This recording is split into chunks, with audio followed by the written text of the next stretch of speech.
from the sky on a magical night.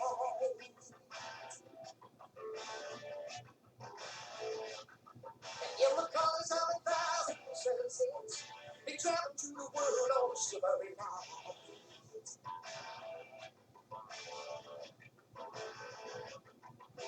The people of the earth stood waiting, watching as the ships came one by one.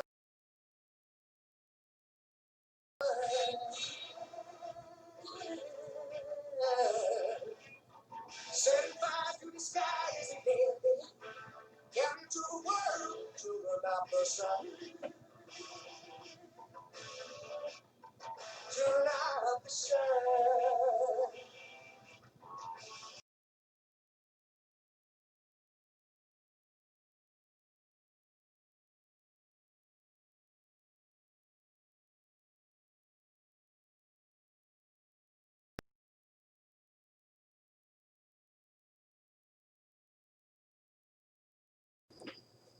Okay, so this video and video series is going to be about my telescope, my interest in astronomy, and my new hobby of astrophotography.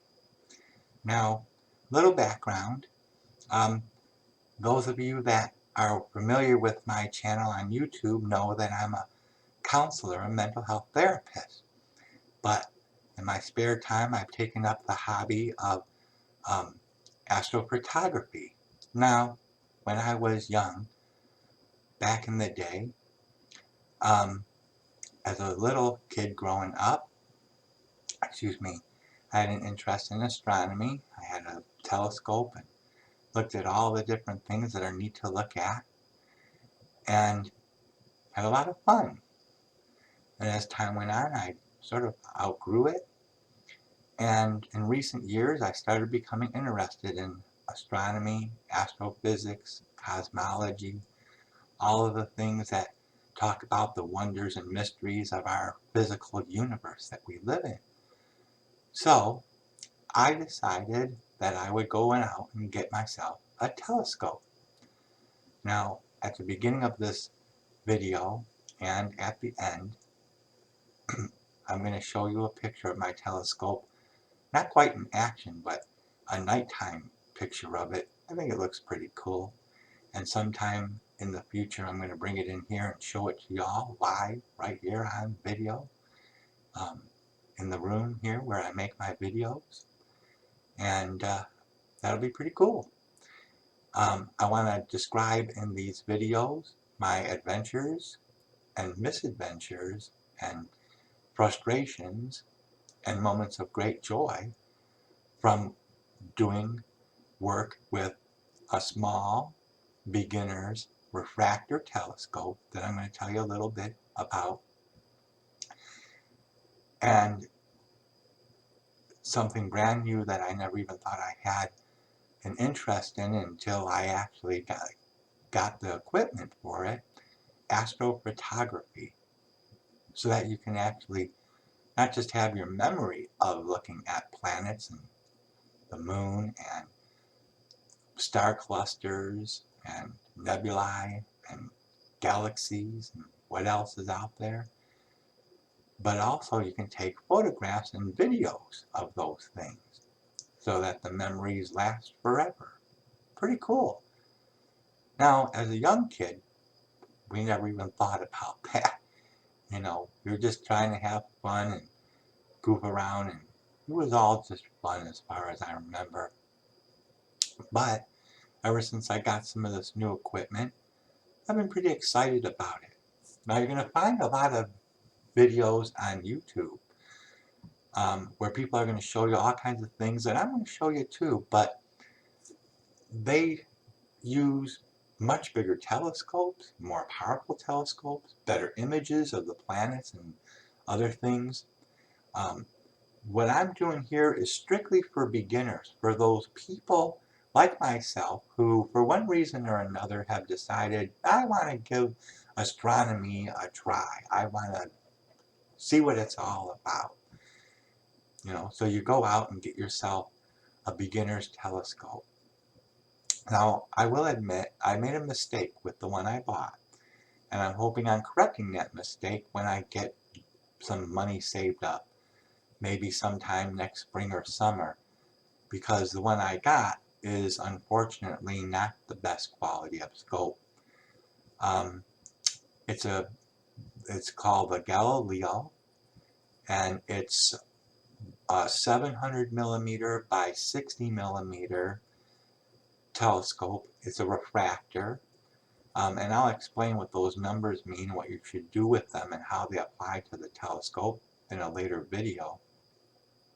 There's a picture of it that I'm going to insert at the beginning of this video, and you'll see it again at the end. But here's what was the selling point for me to get this telescope, even though I knew it was sort of on the cheap side. I found it in a retail store. I'm not going to advertise which one it was, okay? But I bought it for less than $100, and that's about what it's worth. You know, to get a good telescope, a decent beginner's telescope, you might want to spend maybe $150 to $200. They got some good ones that you can find on the internet for at a local department stores or whatever, for about $130 to $150, and they're the brand of Celestron. I want to get one of those Celestron refractor telescopes. They have a lot of things that I'm going to explain later on that this telescope just doesn't come with. But here's what was the big selling point for me, and it's this. Ta-da! All right, this is a mount, I guess, or a clamp, if you will, for a smartphone. Now, I was shocked that people could use a cell phone to take pictures using a telescope. I had no idea that anyone had ever even attempted to do it. Now I realize how naive that was. I guess maybe it's because I'm still living in the 20th century, folks, and I just can't seem to grasp all this modern day technology sometimes. So when I seen an advertisement saying that, oh wow, you can put your cell phone on there, a smartphone, and take pictures, I was like, that looks really cool. I'm going to give that a try. And that's what sold me on that particular telescope, because it came with it included. Okay? So I took my cell phone, and one of the things that it advertised, that it warns right in the instruction manual, is that they are not responsible for broken cell phones as a consequence of using their clamp. And I thought to myself, oh God, why would that happen? How would that happen? That ain't gonna happen. If it happens, it ain't gonna happen to me. And guess what? My first misadventure, or one of my first misadventures, one of the most awful things that have happened since I got this telescope. I was using the phone, trying to take pictures, didn't have the clamp on well enough or tight enough, and was dumb enough to be using it on the driveway. So the phone fell, hit the cement, and did this, if you can see. Not cool. Not cool. I found out that it's going to cost over $100 to get that screen fixed, and right now I just don't have an extra $100 to use on something like that, so that's something that's going to have to wait. But here's the good news. It did not have an effect on the camera or my ability to take photos or videos, and that's cool.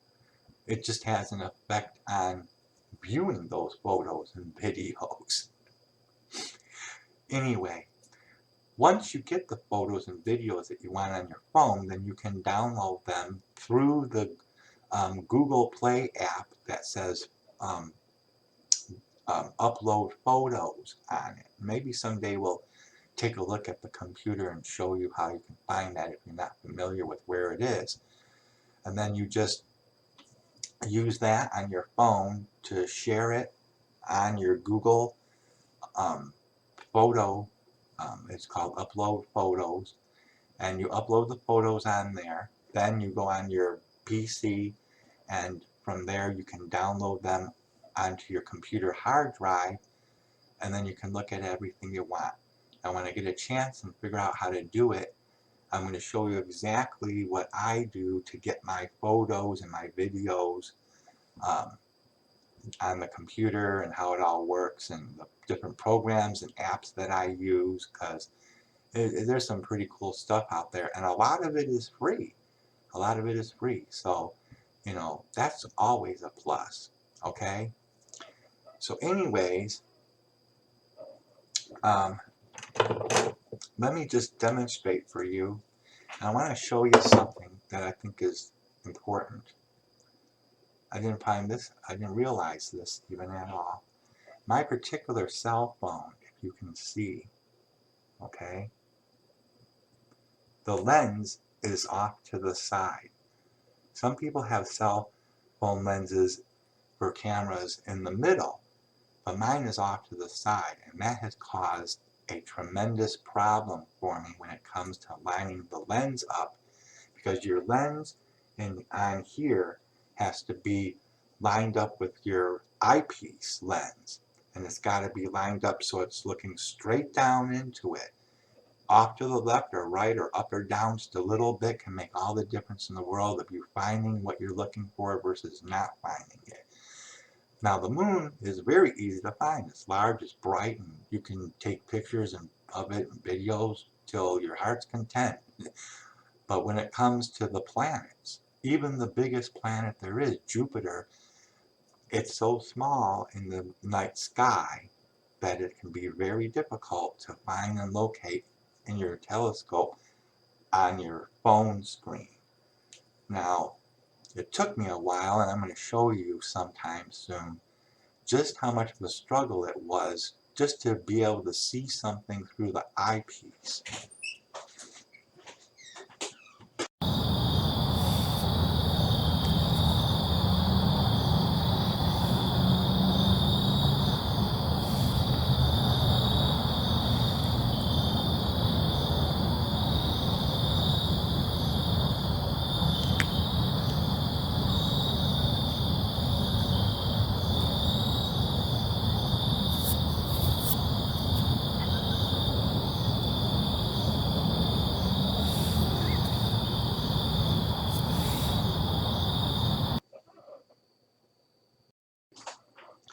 Okay, so I'm back, and this time we're going to talk about what I was at the end of my last video discussing, and that is how to, see things through the eyepiece versus the phone and all, and how to connect the eyepiece to your phone. So let's begin then by showing you a little bit about how this thing works. And this is,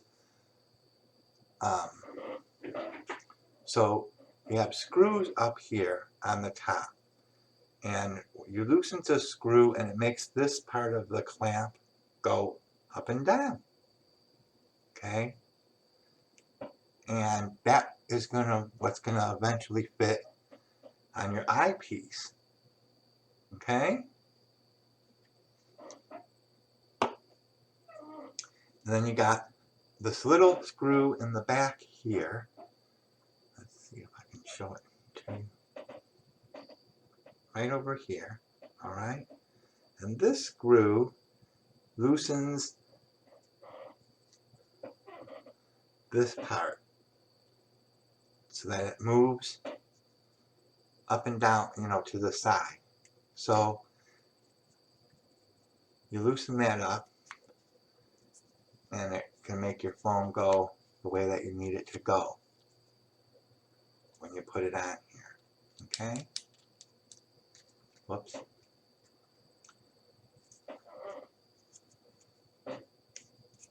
So you just gotta tighten this up. Now, one of the things that I struggle with, and people need to pay attention to this, if you're a little bit hand-eye coordinate, if you're uncoordinated with your hand and eyes, like I've always been since as far back as I can remember, you're going to struggle with these little things, and they're going to frustrate you and drive you nuts. There's been times when I felt like taking this thing and just throwing it, smashing it, you know.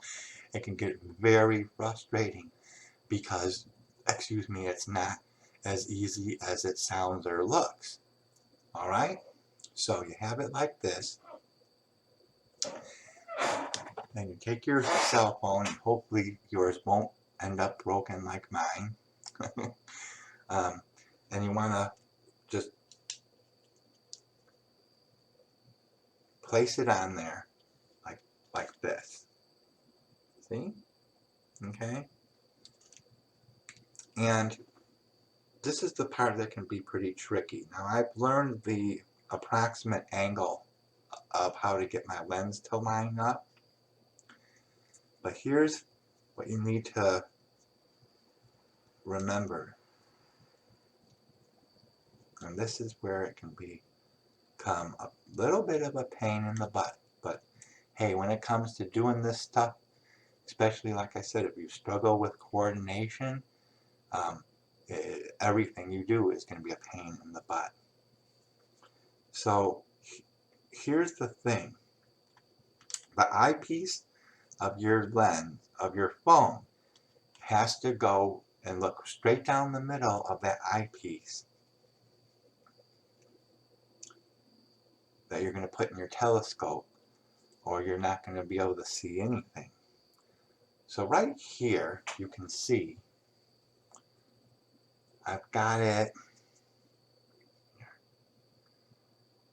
just about in the middle of that circle, okay? And that's just a quick estimate. Now, what I'm holding in my hand right here, this is a 10 millimeter Palasso lens. And this is a Cassini telescope product, but Cassini telescope products and Galileo telescope products are compatible. Okay? Now, this is not the lens that came with my telescope. I'll be showing you all of my lenses in the upcoming video and what they're for, how they're used, how to figure out magnification, and all that kind of really cool stuff that's necessary to learn. Okay?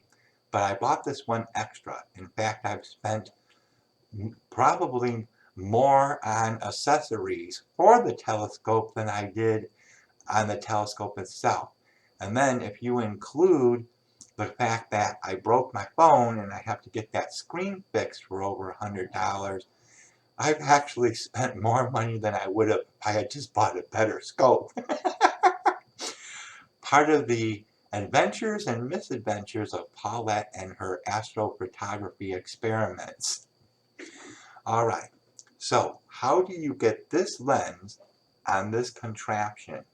All right, and what you have to do is just take, it's going to be difficult to show this, but you have to take the lens, and what I do is I push it up using my finger and thumb. All right, now this thing just moved on me. It just goes to show nothing ever goes right when you're doing these. You gotta make sure this screw here is real tight so it stays put. All right.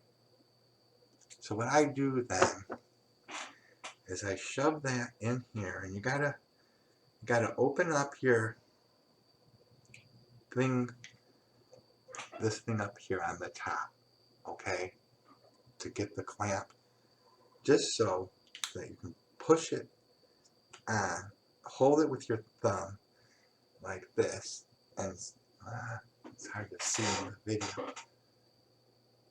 Hold it with your thumb, okay, and tighten it on there. Now, this is real important, especially on a lens like this one, okay? Here's the unfortunate thing.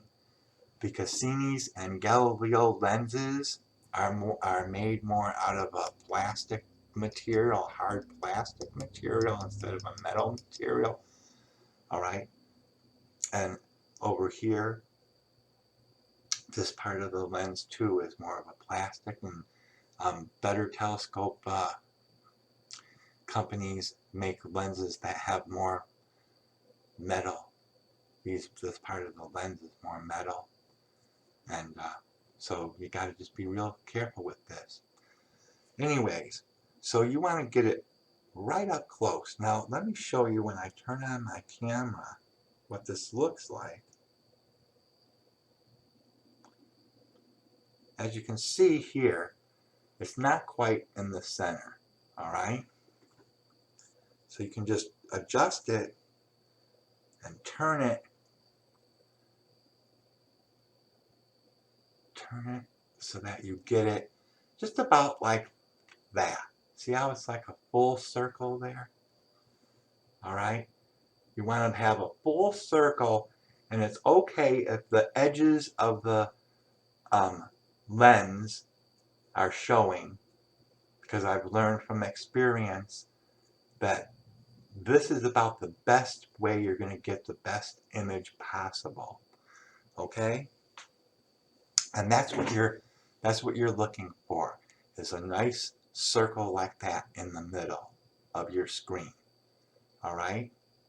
Now, on my phone, I have this is a Samsung smartphone, okay?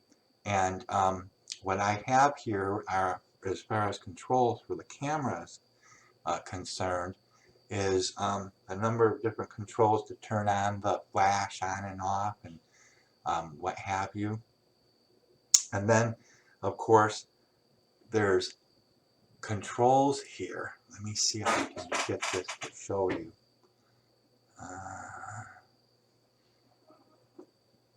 I don't know. I don't want that to fall off of there, because with my luck, well,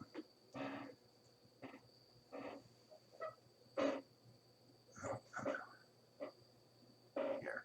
Can you see where it says, there you go.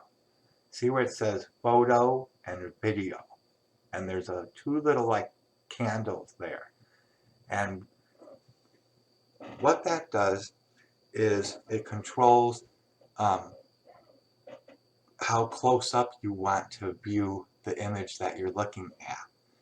And what I've learned over time, because look, I didn't take a lot of pictures with my phone before I started doing this, and when I did, I didn't pay attention to anything. I just pointed and pressed the button, basically. You know what I'm saying? But I've learned how to do this since I started fooling around with this whole astrophotography thing. All right? So, if you press these little buttons, it'll take it to, in this particular case, uncoordinated here. All right?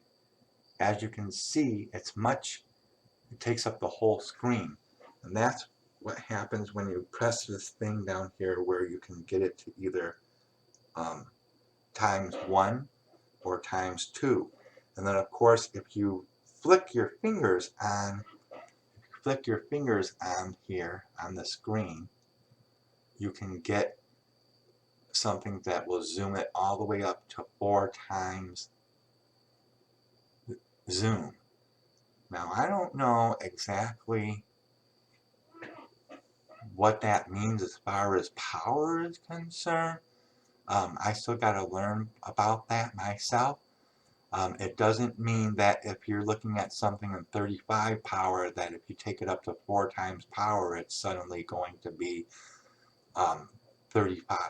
280 power. No, that's not what it means. It just simply means that it's going to make the image appear bigger, up to 4 times bigger than it normally would look in just a 1.2 power on your phone. Okay?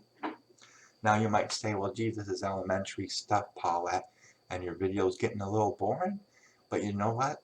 These are things that I didn't know before I started. So if you're like me and you're thinking about doing this, or you just bought a telescope similar to this one and you're like, oh my God, what do I do with this? That's what this video is for, to help people out like me that are super beginners, okay? If you're an expert photography person, there's no need to watch this video. This is for true beginners, okay? All right. Now, there's a thing on here, indicator, where you can take it to either photo or video. And I'm sure that if you've taken videos at weddings or graduations or what have you, you know how to, flick it back and forth from photo to video. All right. Now, here's one of the cool things that I learned about this. I'm just going to shut this off for a minute. What I learned about this from watching a video on YouTube was two things. Number one,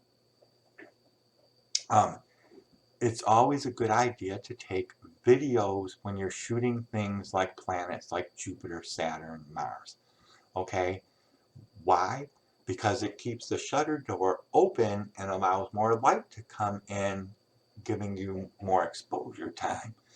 And I guess that's supposedly really good for getting objects to focus. Now, focus is really, really difficult, and we're going to talk about that in future videos, and I'm going to give you a demonstration from some of the ones I got. I'm still working on how to get a good focused image on the phone. Getting it on the telescope and looking through the eyepiece is pretty easy, but getting it on the phone is a problem that's going to cause a lot of frustration. Okay, so moving forward, there's one other thing that I think that is important, and this was something that I learned as well, and that is that on your video screen, on your phone, you can tap it. You can tap it, and I don't know if we're going to be able to see it here. But you can tap. See the little white thing there? That's for the autofocus, that little round circle. So when you're looking at whatever you're looking at, especially, well, the moon, Jupiter, and any of the things that you want to look at in the sky, night sky, pressing on that little, tapping on that with your finger is going to make a big difference, okay? It's going to make a big difference in the focus that you get. Now, some people on YouTube have said that autofocus on cell phones is not good enough, and they are correct. You're going to see when I show images, especially of the planets like Jupiter and Saturn, that you need an app that is going to help you manually focus your phone. And I've got one of those apps, and that's again going to be in a later video. I'm still learning how to do that. So I'm still using the autofocus on my smartphone, but if you can get an app and learn how to use manual focus, you can get a much better, clearer, crisper image, and then that's going to help when it comes to doing the photoshopping that you got to do to get a really good, cool picture, like something you want to show friends and family or put on YouTube or Facebook or whatever. okay? Because when you see some of these videos I'm going to show you, you're going to be like, that's sort of cool, but oh my God, it needs a lot of improvement. And hopefully as the months go by and I do more of these videos, because I'm going to keep showing them to you, we'll eventually get something that's going to be super, super cool and super good. But in the meantime, we're going to do with what we got. I'm using money according to my financial budget, and I basically tapped out. I mean, I'm not spending any more on this stuff. I've already spent somewhere between $200 and $300 on this stuff, and that's it for me for 2020. I'm not going to spend another dime on anything until next year. You know, you got to budget yourself, okay? Anyways, I think that pretty much shows how to get your eyepiece onto the phone and how to get the phone onto the clamp that's going to go onto your telescope. And that's a real adventure. And we'll talk more about that in a later video as well. One other thing that I do want to show you really quick that I think I forgot to show you, and that is, now this particular lens, and you're going to see some lenses that I have in future videos, but just for this one I wanted to show you. You see how, whoops, okay, you see how small that is? All right, now this particular lens has something pretty cool, and that is it's got this little rubber thing that is around the eyepiece like that, and so that makes it real nice when you put it up to your eye to look in the field of view, okay, and see the field of view. Your eye is comfortably on the eyepiece versus some of these other eyepieces that don't have that. So I like this particular eyepiece because of that. Because when you look through here, okay, and you got to get your, you see how that is? You want to look through there, and you want your eye to be comfortable. And some of these eyepieces and some of the things I'm going to show you are very uncomfortable, okay? So that does it for this video, and we'll talk to you next time. Oh, and at the beginning and end of my video, I'm trying to put in some pictures and videos that I've taken of the moon and planets, my telescope, to show you some examples of some things that I've done. And eventually these are all going to get edited together into something that looks cool, but this is just for now. Bye.